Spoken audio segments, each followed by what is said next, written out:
Great, amazing morning to you. Rise and shine, up and at 'em. It is an awesome new day, and you're officially tuned in to Coffee and Conversation with Collette. And I'm Collette, and you all know I do my curtsy, because that's what I do to show reverence to you, because I know that you could be anywhere watching anything. Not preparing to literally have a conversation anywhere, but you could be watching anything. But, you know, you choose to be with us. WBHPS, TV 33, Comcast 91, streaming live, because you know at the start of the day, this is where you're going to get the conversation that matters and afford you the opportunity to share your voice. What you think? I know you all are excited. I see the lines are lit already because you know what we're talking about.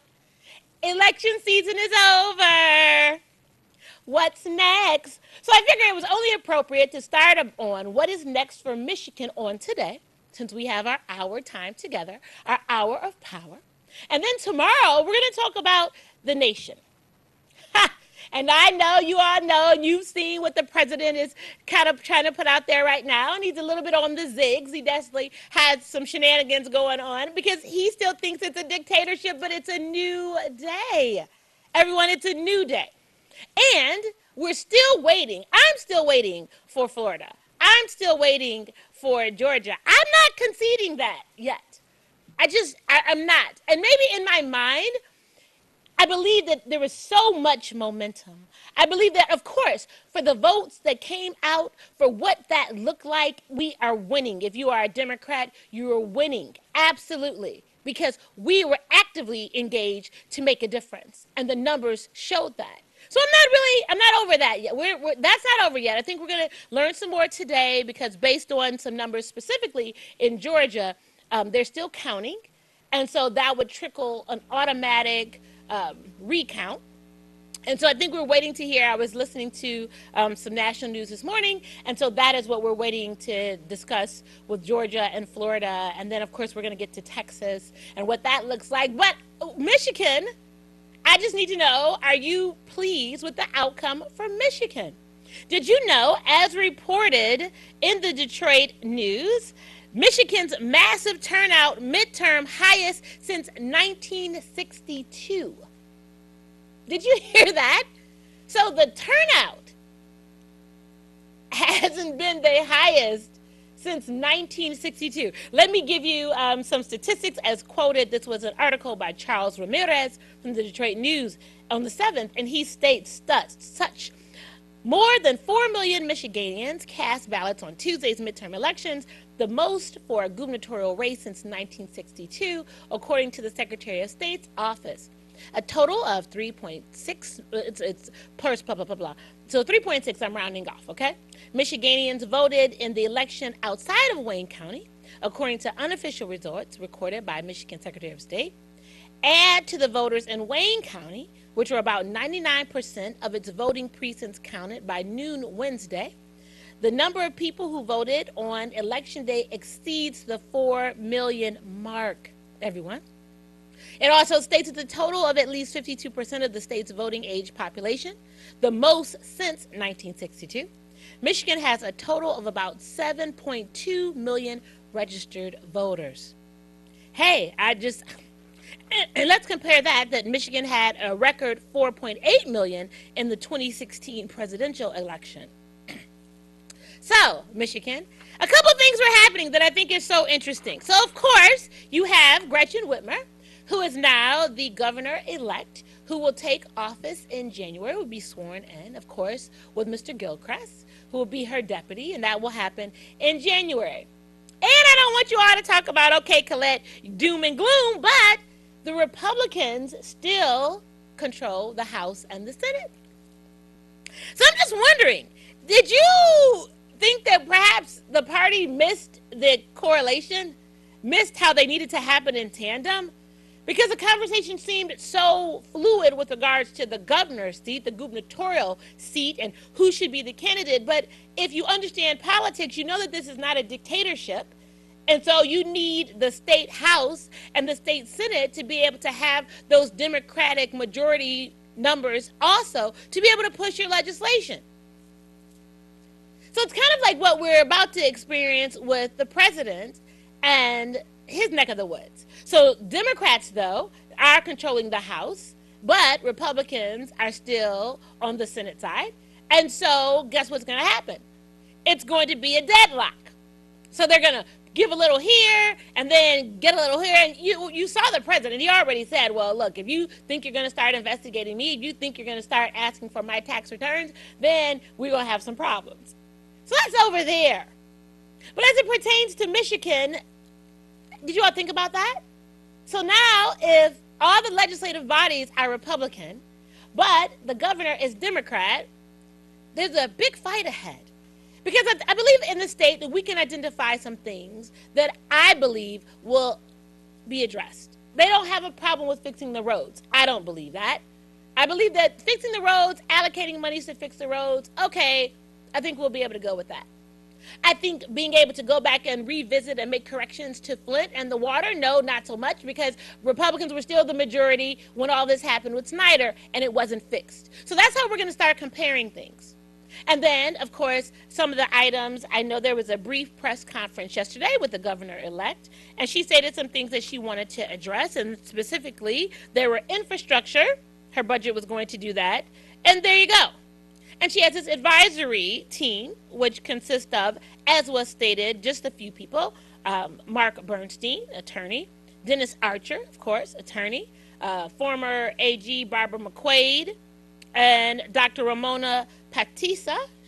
I apologize if I didn't pronounce her name correctly, but she was the doctor that unearthed the Flint water crisis. So those are a few of the individuals that are going to be on her advisory team, on the governor-elect's advisory team. And her, of course, biggest issue of addressing first thing was infrastructure. And I believe that she won't get any pushback from that because everyone knows that the roads need to be fixed. I get that. But everything else, no.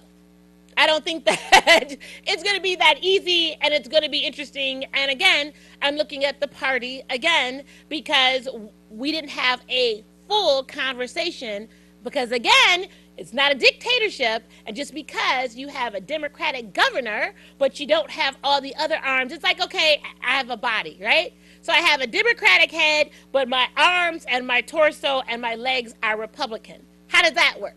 So my head might be telling my arm, I want to go this way or to lift, but if it doesn't fit in with the majority, then my arm won't lift.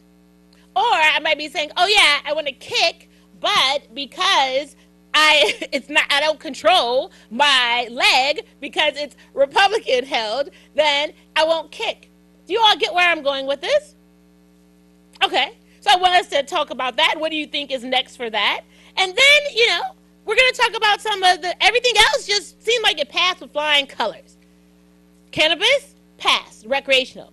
I just think it's so interesting because you know that I support I'm very supportive of that. I got some calls. I know you all saw that at the Dabo Sheffield Center, there was a press conference. Reverend Sheffield was helping to facilitate that on the vote against recreational marijuana. And of course, because I run that center, I was asked to stand up, but of course you all noted that I didn't have a conversation. But I got some outreach from people saying, Collette, I thought that you were for cannabis. And I said, I absolutely am. You didn't hear me say anything, did you?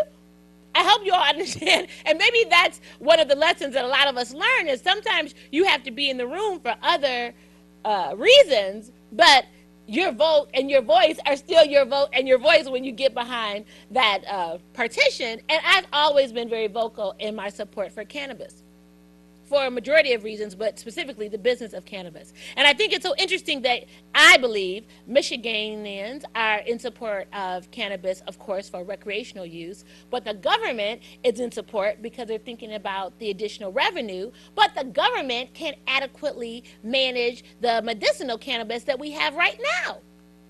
So that's the problem that I have, because we don't have the checks and balances in place, and we keep adding all these things to get the money. Hurry up and get the money. And of course, they're talking about that the money's going to go towards education, and the money okay, well, that remains to be seen.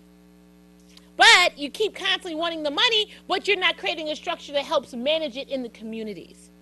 So it's a whole different conversation, but it passed. So we're one of the first states in the Midwest to approve recreational cannabis. So we'll have medicinal and recreational, and there's a business to it.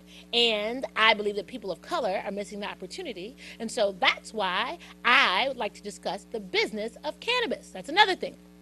So what do we see? The renewal of Wayne County Community College District, that went through, absolutely. Our judges, there's I believe, just our noted names of stewards who help govern us and make the law applicable to us, a full list of them that were elected and selected yet again. So I have a list of all of them, so we can talk about all of it this morning. And then, are you excited? What does it look like for you? So I have a list of all that. Of course, still the congressional seat, the 13th congressional.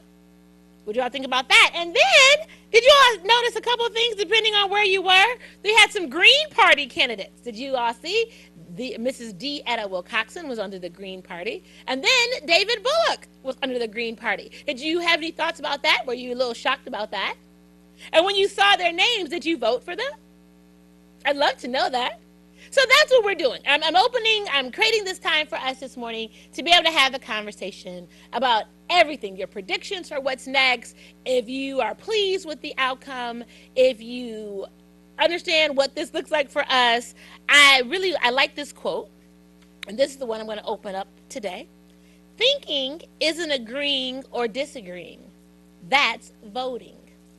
So I thought that was so appropriate. Let me give it to you again. Thinking isn't agreeing or disagreeing. That's voting.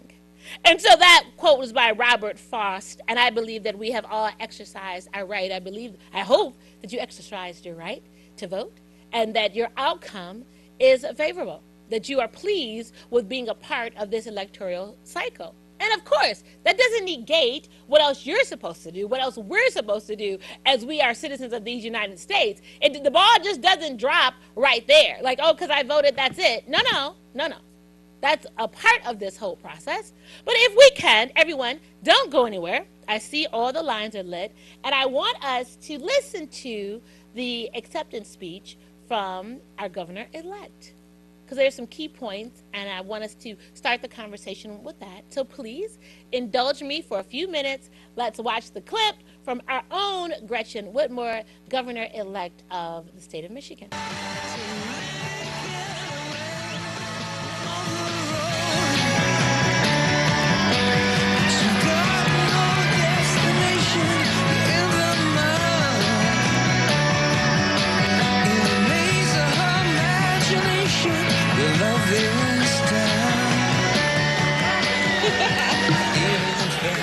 Wow!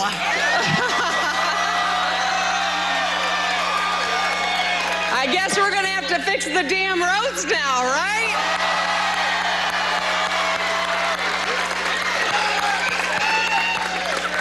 Thank you. Thank you, Michigan. I am incredibly humbled that you put your trust in me to be your next governor.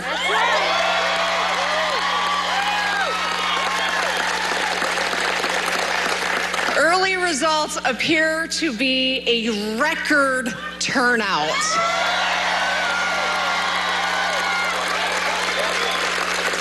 So this victory belongs to you, right? We may have all gone to the polls for very different reasons, but today we as Michiganders came out because we all love this state and because we want a Michigan that works for every one of us. No matter where you're born, how much money's in your pocket, what you look like, how you worship, or who you love. That is the truth. At the very start of this campaign, I chose the Mackinac Bridge for my logo. And I want you to know why. And if you've heard it, listen up anyway. I did it because the Mighty Mac is a powerful reminder of our great legacy. We are a state of problem solvers, of innovators, a state of people who value family and hard work.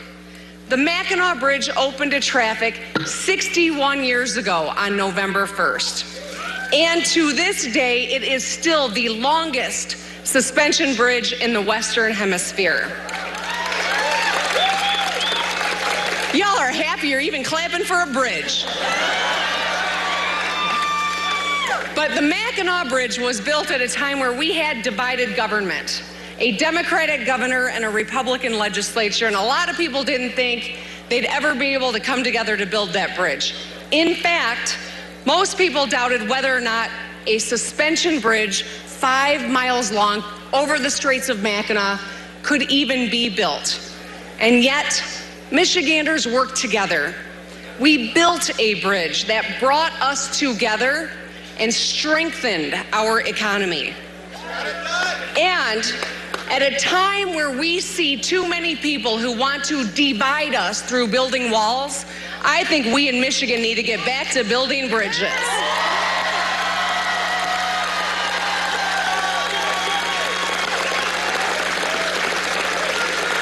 We will make Michigan a place where people come to for opportunity, where every child gets a great education, and where families thrive. Thank you. Today, the voters of Michigan made a choice in this election. The people have spoken, and we chose hope and inclusion. We chose respect and collaboration, and we chose bridges over walls.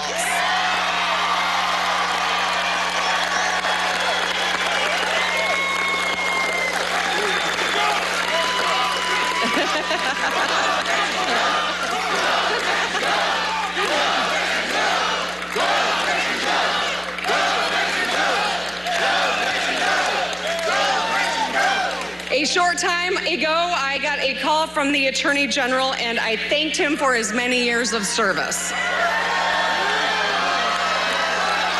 Now is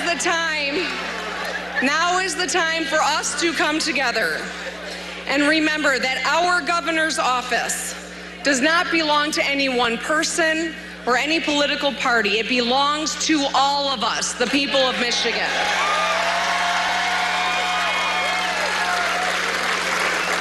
We have so many challenges in front of us, and now more than ever, we need people of both sides of the aisle to work together in Lansing so we can focus on what really matters. And that's getting things done that will improve people's lives right now. That's how we clean up drinking water, right? That's how we ensure every student in our state has a great public education opportunity. It's how we expand access to affordable health care. It's how we bring down the cost of car insurance, and yes, it's how we fix the damn roads.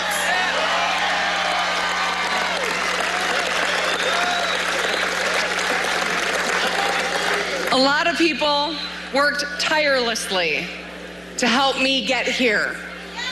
People who contributed their time, their energy, their dollars, and I want you to know, I thank every one of you. And without a doubt, though, my biggest debt of gratitude goes to my family. I would not be standing here tonight without them. My daughters, Sherry and Sydney, my husband, Mark, my stepsons, all of whom I FaceTimed at the dinner hour more than I looked across the table from them. I love you guys. I love you. They're the center of everything that I do. I want to thank my brother Richard, who traversed thousands of miles with me and replaced 2 windshields in the process. My sister Liz, who kept me grounded.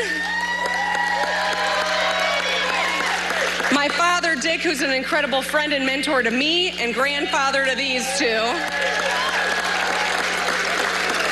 And my mother, who, if she was alive, would have had the biggest thrill being here tonight and seeing all of us work together on this. And I want to take a second to make an acknowledgement you don't usually hear in a speech like this, but I want to thank my former husband and his wife for helping me raise these kids.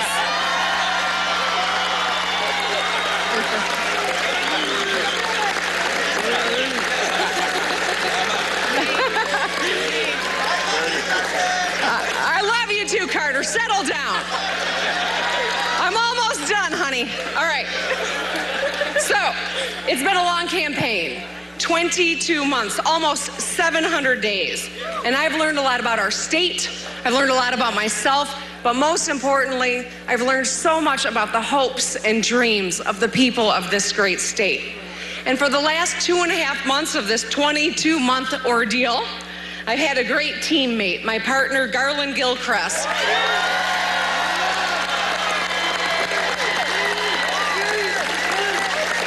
I'm proud to have you as my partner, Garland. We're going to do great work together.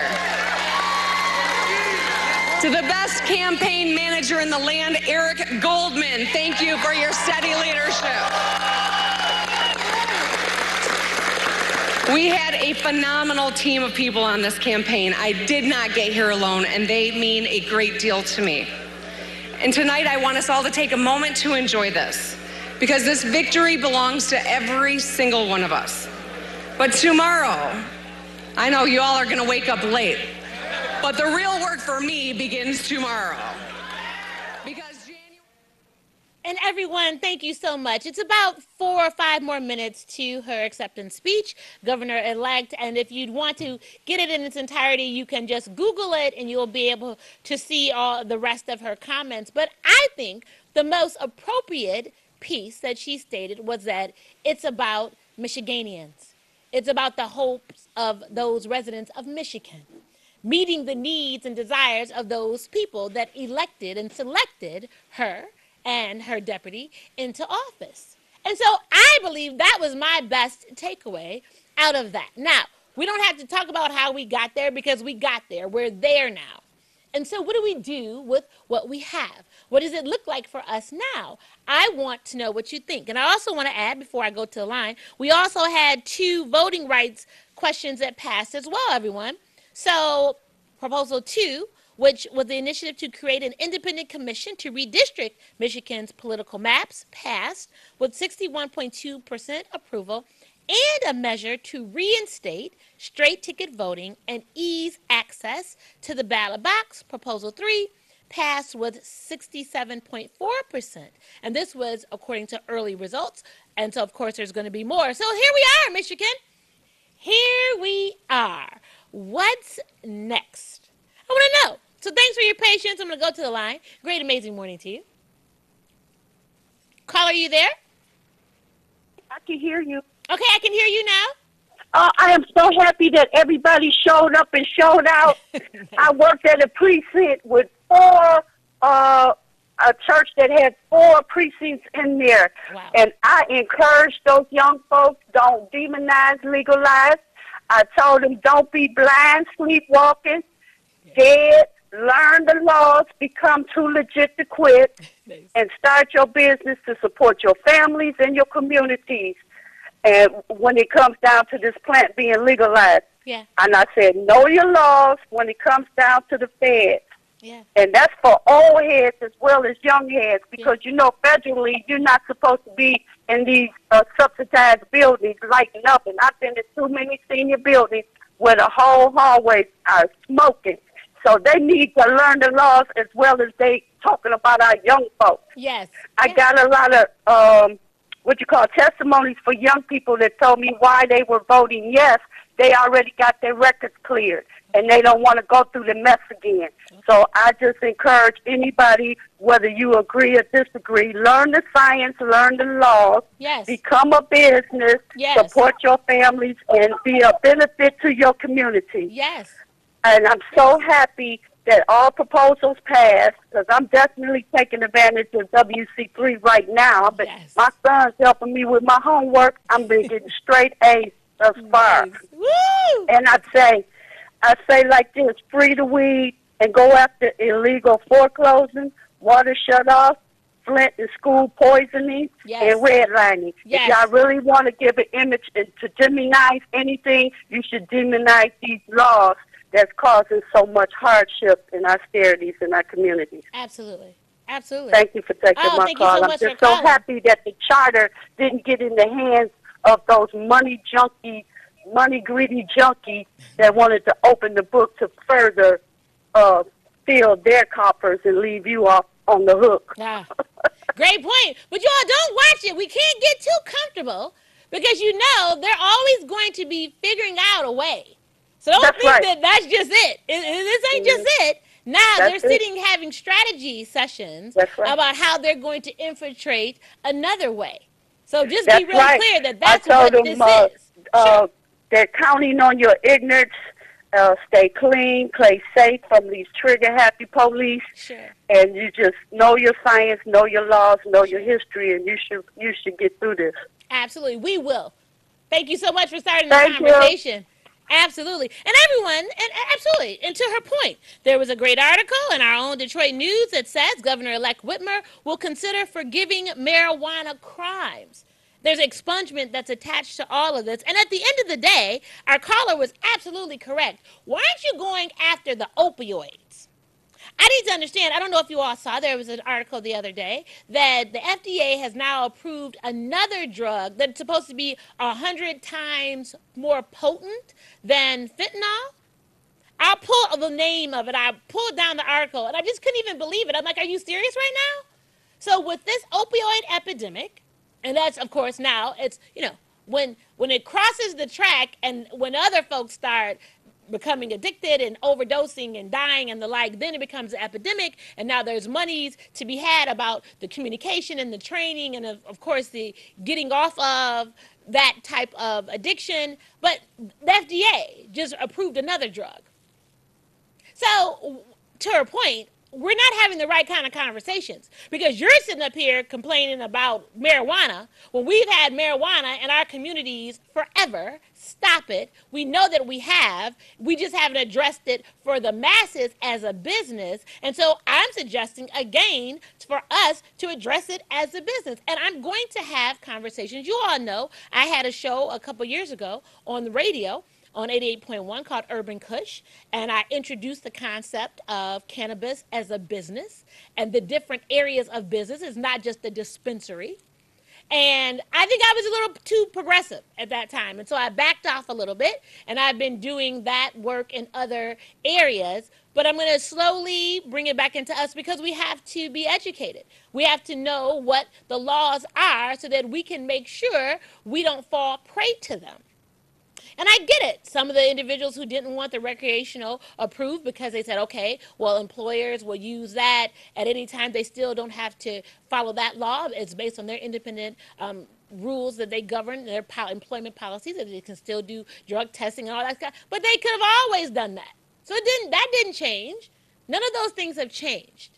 I'm just talking about the business of something. That's just like back in the day when everyone did moonshine. And a lot of us who grew up in the southern states, your families created moonshine. And so you knew it and there was bootlegging and that's what you did and we made money off of it. And then the likes of those forefathers and mothers in the limelight, the Kennedys and the like, they were bootleggers.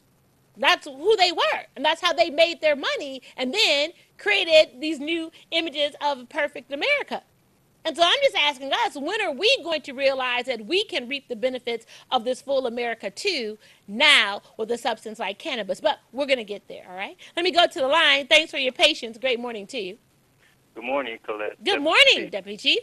Hey, look, I just want to take this time to thank the listening and viewing audience of TV 33 for helping to elect People Slate for the Detroit Charter Commission. Okay.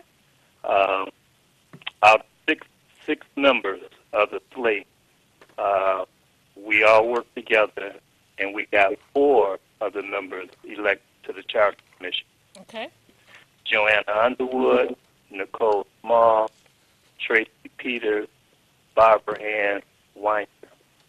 This is important because when you look at this group, this slate, working with little or no money, Sure. it's my understanding, $1,700.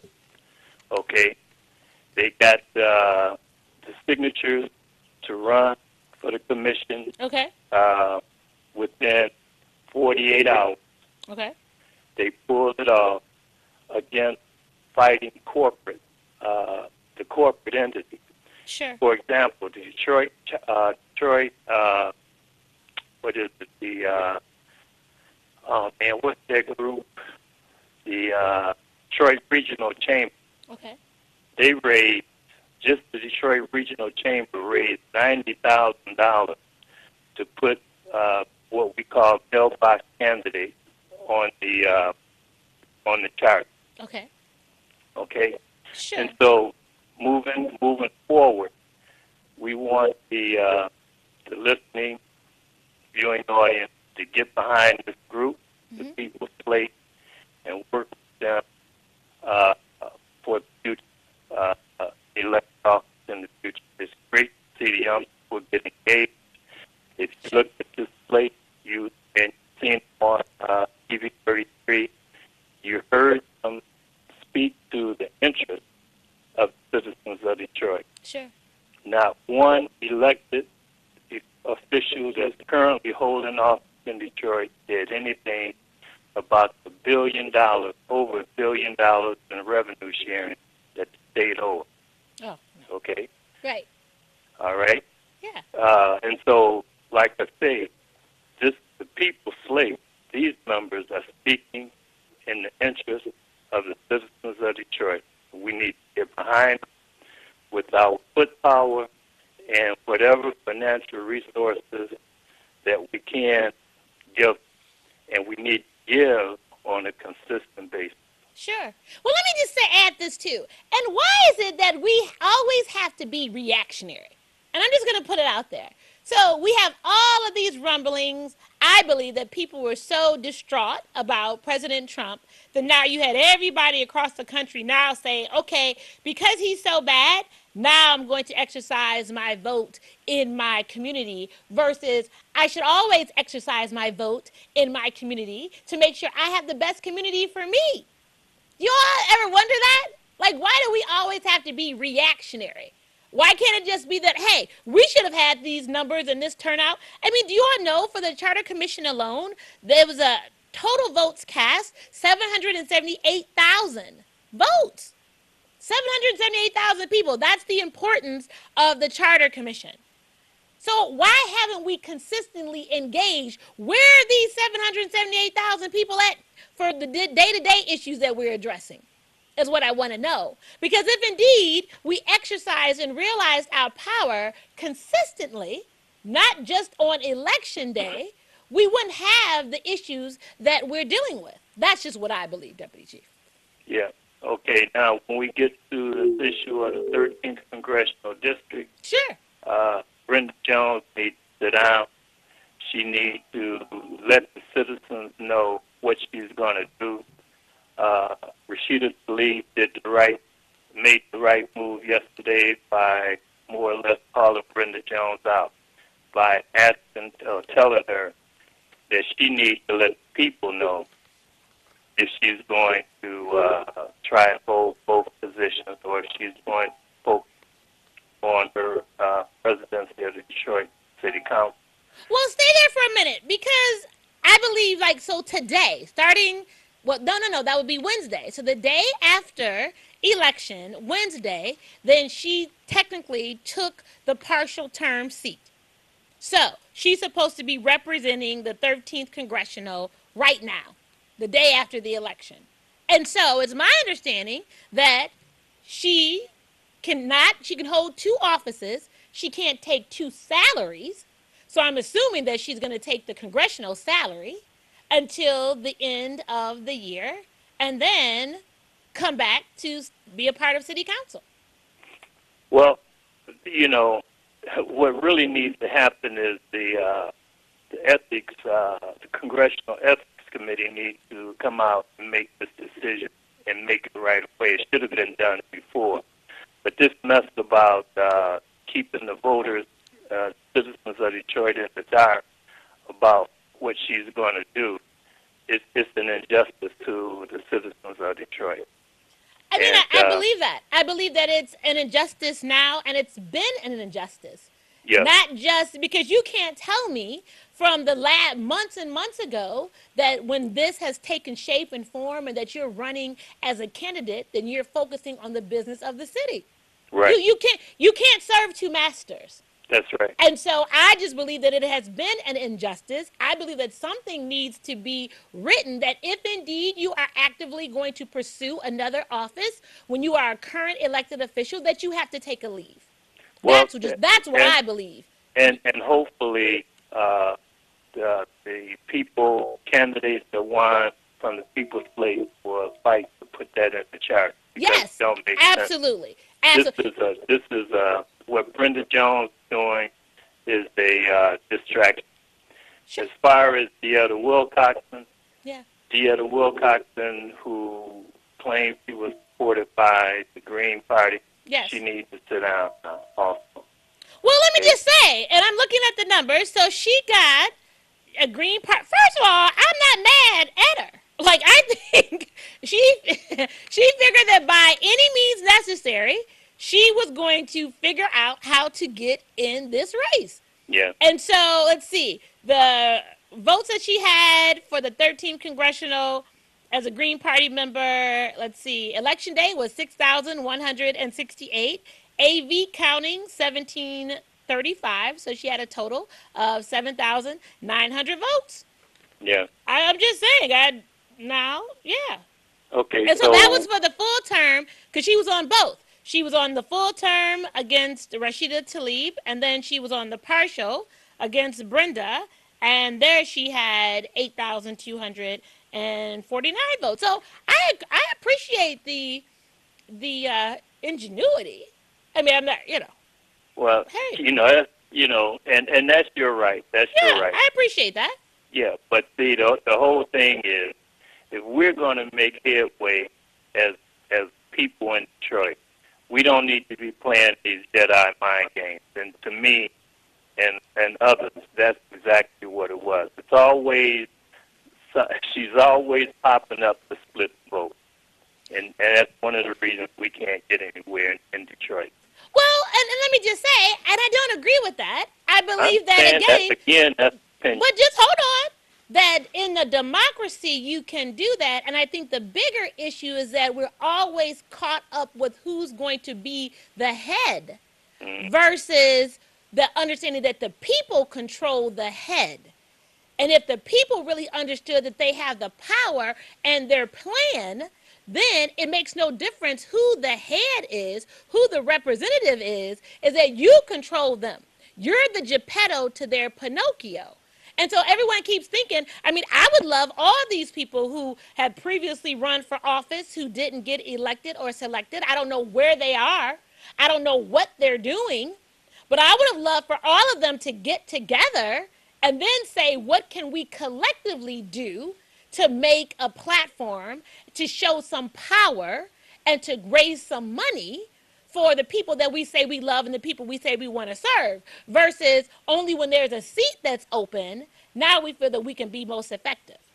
Well, going forward, that's what we're attempting to do, because right now we have over 19,000 city retirees that are suffering, along with the other citizens of Detroit that are suffering. Sure. And so we're moving forward. And again, we need to get behind young candidates that will be seeking office in the 2020 election. And we are starting as of yesterday. So if you're interested in supporting young people for elected office in 2020, you can call Kenny Candleman Holloway 313-778-0979, or you can call me, Reginald Deputy Chief at 313-399-8290. And here's what I want to leave you with, Collette. Sure. Learning is the immediate discovery of your ignorance. We must have common sense and the ability to analyze the situation and provide a solution. Absolutely. And that's what we're doing. All right. I appreciate your call, Deputy Chief. Thank you. Have an amazing day. Keep You things also. going in Me Florida. We'll talk about that tomorrow. So everyone, Deputy Chief makes a position that he thinks that we should, of course, put our energies into the young people that are going to be running for 2020. And again, I don't necessarily agree with that. I don't believe that it's all about that one candidate. I believe that it's about having the power of the people and a platform for the people. And then whoever you identify as that candidate, then they impose the will of the group. That's our problem. We keep waiting for one person to save us. It doesn't work that way. Do you remember Tina Turner had this song, Beyond Thunderdome? We don't need another hero. We don't. Stop it. It doesn't happen that way in politics. If you've seen across the board that the power is in the people, that's why right now we're trying to figure out how we're going to be effective as a Democratic gubernatorial leader with a Republican House and Senate, because the votes come through the people, the collective group, not the one person. Think through that. Let me go to the line. Thanks for your patience. Good morning to you. Okay, can you hear me? Absolutely. Oh, okay. I just think that we did a great job. I voted for Bullock and I voted for Deanna, and I think she should stay in our community and continue to do great things, and her time will come when her time will come. Okay. But that's how you win, is you stay in the game and you continue to do great things. Sure. But like I said, we did a good job, and I'm glad to feel part of the process when I was out there telling them legalize, don't do that. Right. Yeah, absolutely.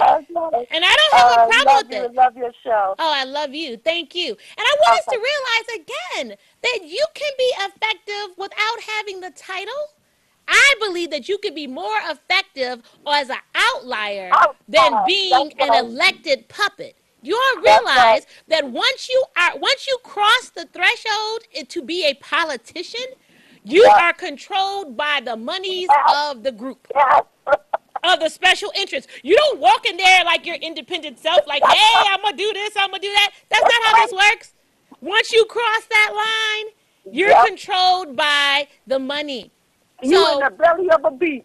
That's it. Like, and I don't know if you all realize that. That's like all those people that you heard. I could throw out some names of everyone who was trying to get elected, and they finally got elected, and all the stuff that they said that they were going to vote for, and everything they said they're going to fight for. You don't hear them having those conversations anymore, because that's once they became that council that rubber stamped everything, and that's why we needed to protect our charter and keep the fire under their feet. Yes. Because they will waver. Yes. And they will be bought, sold, and won't do nothing you ask. Thank you. So I think that's the realness of what it looks like. So we won't keep creating false expectations and getting disappointed, because the outcome isn't what we believe it to be, but it's not a system that's going to give you an outcome when you put the ownership on someone else to create something for you that you won't create for yourself. That's so right. I appreciate you always. Thank you. Thank you. We just tried. Let me get to the line. I promised I was going to get everybody in today. Thanks for your patience. Good morning to you. Good morning. Good morning. We in Detroit are controlled by de facto government. Okay. Yeah. It's a plural. All our assets are controlled by authority. Ooh, did I lose you? Oh, I lost you, Brother Tyrone. Oh. Okay, hang up and call me back. Hang up and call back, Brother Tyrone. Thanks for your patience. Good morning to you. Ooh, caller. I lost you too? Okay. Good morning. How you doing today? Amazing. How are you? All right. You got to give TV 33, Comcast Channel 91, WHBS, Detroit, Highland Park, TV 33. You got to give them a shout out for giving all the residents of this community opportunity to run their mouth to win off. Okay. thank you for being a supporter. I have to acknowledge that I did see you on another TV channel when you were a supporter of Proposition 1. Thank you very much. I do believe you help for Proposition 1, help get it passed, because it's a lot less residents in the city of Detroit that will be going to jail. A lot less kids going through drama, getting charges against them, and opportunity for residents of the city of Detroit and state of Michigan. Sure. Not just the city of Detroit, the state of Michigan. Yeah. To earn legal money for their family and to decriminalize something that's classified as a medication in the process. Sure. I guess residents of the Detroit have to think that Gretchen Wood had set up her campaign office inside the city of Detroit. Okay. She did pick a person who was a resident of the city of Detroit, who have now became since we live in a racial society, her lieutenant governor and the most powerful black man in the state of Michigan. Well, let me just say, and I'm just going to say this, I'm going to put this out there. I know you all don't believe that she picked him, right? Right. I just want to say this. Like, I know you all don't believe that they were independent, that there's the Geppetto that put all this into effect, but we won't have that conversation right now. But please, yes. So yes, imagery is everything. So you do have now a black man who's the deputy, and yes. If that means anything. And one thing that you did say, as far as when you put in the political machine, because I did look at all the people that were standing behind her. Yep. When she got her office. One was a reverend. Yes. Okay. Yes. But one of the things I'm going to say, since I'm talking right now, is I did not like the fact that there's a senator out of the city of Detroit that has been elected active member of the state for over 8 years, and you do not see nobody utilize him in their campaign. And I'm talking about Coleman Young. I'm just going to say I didn't like that. Okay? I'm going to support Coleman Young whether he has office or not. But I just know it was mighty funny that you didn't, for him to be a Democrat, and also just not have to be a Democrat. He also, he's a resident of the city of Detroit. Sure. You didn't see nobody utilize him for his work. Well, I didn't like. And let's stay there for a minute, and forgive me because I don't have a relationship with him, or I'm not an insider into his camp. So we don't know. I don't know for sure if they didn't reach out to him. If there weren't maybe some conversations of trying to include him, and perhaps maybe he said no. I don't know. That's true. Right. So I'm just saying, I don't know if that wasn't the case. But if they did not include him, you know why? Because everyone wants to distance themselves from what they think could be adversity, or what they think might have some damaging. Because that's one thing I really hate about politics, is that if you notice, like you said, you'll be in certain spaces and have certain conversations, and then certain candidates, they're not going to speak on it. They can't talk about it for fear that it could have an impact, a negative impact on what they're running for. Well, I want to know what you think about it. I don't want you to just shut up, and then once you get elected or selected, then your truths come out, and how you vote, or what you do, or how you vote to allocate monies, or how you use your perceived power, because you didn't speak on it because you didn't want people to know your truths. I have a problem with that. Okay. One other thing to get across. Since TB33 has been a supporter of Coleman Young, and I've known her ever since he became a state senator. Sure. I was happy to see him on stage. He was the only notable, recognizable person on stage 2-3 days before the push of Proposition 1. Okay. Meaning he has it in mind. He's always tried to push the legalization of marijuana, knowing it would be less residents of the city of Detroit, people in this community going to jail over nothing. Sure. A lot of people don't understand what's going on here in Detroit these last couple of years. The city of Detroit basically decriminalized weed, okay? Meaning if you had less than a half ounce on private property, not public property, private property, if you was over the age of 21, the police showed up, you didn't have no warrant for your arrest, they didn't take you to jail. But if you were like that in Detroit on private property, all you had to do was be on the other side of Oakland County. Oakland County didn't allow any medical marijuana dispensaries. That's how come you have so many on 8 Mile. Yeah. Right? But you could have just a simple go to Burger King, turn out the freeway, turn onto 8 Mile. Police officers think you're doing something wrong, find $10 worth of marijuana on your possession. That was 2 years probation plus $70 a month. So if you didn't know nothing about what Coleman Young did for the residents of the city of Detroit, now you can say something. He was a major supporter and promoter of Proposition 1 to keep our kids and our residents from going to jail over marijuana. Okay. I want to put that out there. That's on your show. Sure. And let me You just can't say no add. more. You ain't done nothing for Detroit. Yeah, and let me just add. So there was also in one of the articles a supporter for the proposition as well, and who he used to be a officer, and he said, I just needed to get marijuana off the table so that the police officers can focus on things that are really serious, like crime and pedophiles and killings. And so that's why he was in support of the proposition to be able to create laws which give people the guidelines for how you should be governed in either medicating or recreationally using cannabis. So then the police officers don't have to worry about that. And the state troopers don't have to worry about that.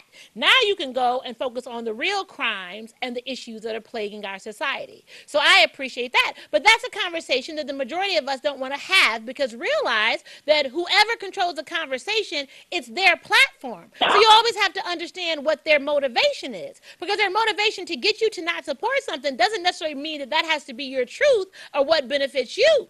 Just because you were dealing with perhaps some addictive behaviors and the like, that doesn't mean that marijuana is going to be an addiction for everybody else. That's not fair. Put it into context about how you process things versus if it's going to be good for the community overall. Have the real conversations. So I appreciate your call. I got one more minute. I got another call to get in before I wrap up. Amazing. It's Collette. Thank you. You too.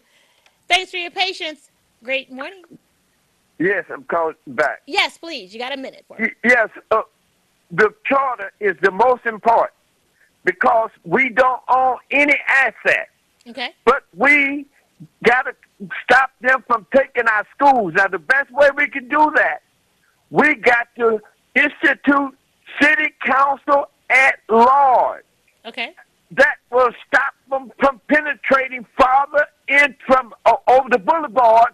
And that way we will be able to control our school, and we'll be able to control, and the key issue is rent control and the housing, and we define what's affordable housing, and we spread back downtown and don't let them have a white city. That's the only thing we can do, and the charter is very good to have because they weren't looking for that to come through, and it comes through. We must have city council at large that will wipe out the boundaries, and then they can't bring. And we got to watch the schools and rent control. Everybody got to get behind the charter. All this other stuff with the governor ain't gonna mean nothing because it's a national program to put blacks out of these cities, not just Detroit. All major cities across the thing. It's a national policy of the Democrats and the Republicans. So let's take advantage of that charter since we got it and got some good people, Miss Small in them, and let's reverse this thing. All right. And let's concentrate on that and not business. Because if you can't have business, if people don't have a disposable income, and people don't have a disposable income in Detroit. All right. I appreciate your call, Brother Tyrone. So we put it out there, everyone. We've addressed what the electoral results have looked like for the state of Michigan.